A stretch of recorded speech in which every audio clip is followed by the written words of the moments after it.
vibe. AC compressor went out, so it's down there.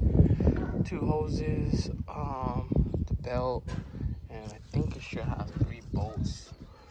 I'm gonna drop it from the bottom if I can, but probably 10 and 12.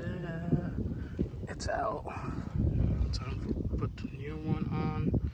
Just had 3 bolts, 2 on the bottom, 1 on the top.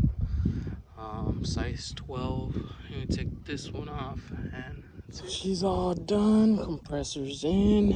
Now to put in Freon and hope it works. If not, gotta replace the condenser and